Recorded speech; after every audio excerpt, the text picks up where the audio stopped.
¿Por qué el peso no se va a cero? Cuando tenemos inflación, el valor del peso en términos de bienes y servicios cae. Sin embargo, no se va a cero. No, el peso no desaparece. Muchas veces los economistas explican que cuando hay inflación, la gente le escapa al peso y que como la gente le escapa al peso, hay más inflación. Pareciera ser un círculo vicioso que uno debiera esperar que terminara con el peso yendo a cero, desapareciendo. Sin embargo, sabemos que el peso no se va a cero. Incluso después de hiperinflaciones, como la que tuvimos, por ejemplo, con el austral no desapareció, siguió existiendo. Entonces, una pregunta que tenemos que hacernos es, ¿por qué no se va a cero? ¿Qué es lo que evita que el peso desaparezca? ¿Quién o qué es lo que sostiene al peso?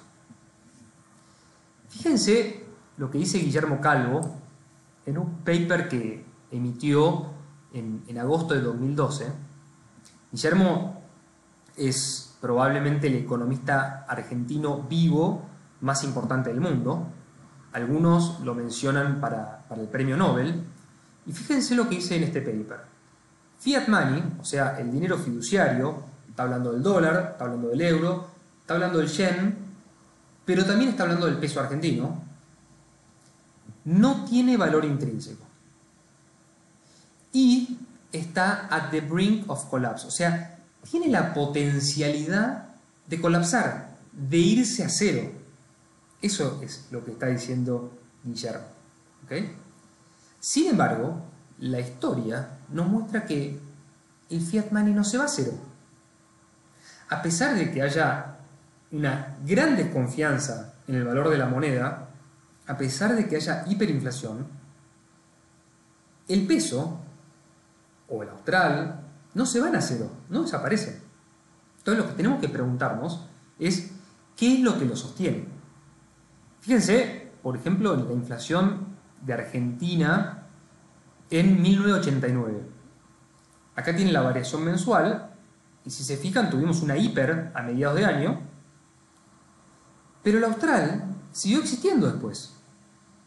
Entonces la pregunta que hay que hacernos, que tenemos que hacernos es ¿qué es lo que evita que, por ejemplo ahora, el peso colapse, desaparezca? Y la respuesta es que hay alguien que no le escapa al peso. Hay alguien que siempre está dispuesto a recibir pesos. Y no solo está dispuesto a recibir pesos, sino que exige que se le pague con pesos. ¿Quién? Obviamente el gobierno. El gobierno, cuando exige que los impuestos se le paguen en pesos, está diciendo, muchachos, ustedes pueden escapar del peso, pero yo lo voy a seguir recibiendo y reclamando. Entonces, eso es lo que, en última medida, si todos nos escapáramos del peso, eso es lo que está sosteniendo el peso. Por eso el peso no se va a cero, porque hay un, entre comillas, tonto, llamado el gobierno nacional, que dice, yo lo recibo, no tengo problema, dénmelos a mí en concepto de impuestos. La pregunta que tenemos que hacernos ahora es, ok, el gobierno sostiene al peso para que no se vaya a cero, pero ¿en qué nivel lo sostiene? ¿Y a qué me refiero con el nivel del peso? Bueno, lo que estoy hablando es lo que se conoce como el nivel de precios. ¿Okay? Digamos, el peso empieza a bajar de valor en términos de bienes y servicios, pero llega un momento que el gobierno le pone un freno.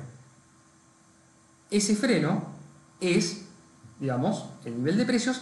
La pregunta es, ¿cómo hace el gobierno para definir en qué nivel lo frena? Y para responder esa pregunta, lo que tenemos que hacer es ir del otro lado del mostrador. Tenemos que ponernos en los pies de la persona que está pagando ese impuesto. La sociedad, cuando le paga impuestos al gobierno, está perdiendo pesos. ¿Ok?